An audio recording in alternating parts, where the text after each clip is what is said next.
Et pour aller plus loin, Jean-Victor Castor, le président de la Ligue régionale d'athlétisme, est avec nous. Bonsoir. Bonsoir. Merci d'avoir accepté notre invitation. Alors, 3 mois après votre arrivée à la tête de la Ligue, vous passez à la vitesse supérieure avec ce plan d'action qui trace les grands axes. Peut-on déjà dresser un premier bilan de ce séminaire, de cette journée ? Déjà, nous sommes très satisfaits parce qu'on avait tablé sur une quarantaine de personnes, donc ce qui a été le cas.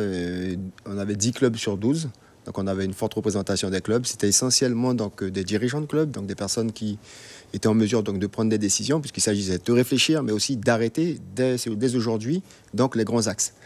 Donc de ce point de vue-là, nous sommes satisfaits. Les ateliers ont travaillé de façon très attentive. Enfin, tout le monde était très attentif, très précis aussi dans les interventions, puisqu'on ne part pas de rien non plus. Donc les états des lieux avaient été faits, il y avait des commissions qui avaient déjà travaillé. Le rapport d'orientation, il a été remis depuis le 18 donc, du mois, il y a 2 mois de ça. Donc en fait, il fallait tout simplement essayer donc, de valider donc, les orientations qui avaient été proposées et puis de les nourrir à partir du travail qui a été fait en atelier. Alors, rendre la discipline plus attractive, c'est un peu le fil rouge de votre mandat. Cela passe par quel type d'action ? Est-ce qu'il faut plus de compétition, un peu à l'image des Jeux de Guyane ? Est-ce qu'il faut associer les écoles, les parents ? Comment faire ? Alors, il y a plein de choses à faire. Déjà, nous ne sommes pas... J'entendais tout à l'heure M. Gilles Marot, le président de ROCO, dire qu'il fallait que les institutions reconnaissent notre discipline. Je ne sais pas si on se rend compte, mais sur les 30 dernières années, l'athlétisme a fourni bien sûr des champions de Guyane, mais qui ont été aussi des champions de France, nous avons eu des médaillés dans différentes épreuves au championnat d'Europe, au championnat du monde.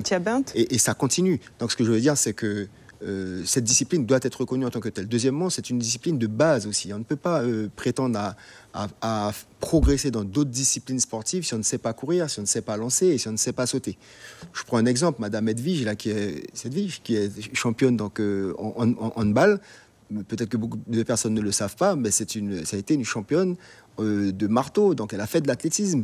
Donc en fait, nous, on veut mener une politique qui va faire comprendre aux institutions, mais aussi aux personnes, aux habitants de ce pays, que je suis parent, mon enfant, il va à l'école, il court, il saute, etc. Mais il ne sait pas bien le faire, même si je voudrais, ou que lui, il souhaiterait faire du basket, du football ou autre chose de l'escrime. On doit apprendre à courir, on doit apprendre à sauter, on doit apprendre à lancer. Alors, apprendre à courir sur le littoral, mais pas que. Le bas blesse également au niveau, dans les communes de l'intérieur. Quelles sont les alternatives, justement ? Alors, les alternatives, elles passent aussi par les infrastructures. Donc, c'est vrai que déjà, nous avons pas mal d'infrastructures qui sont un peu obsolètes. Nous avons 2 pistes qui sont, on va dire, correctes.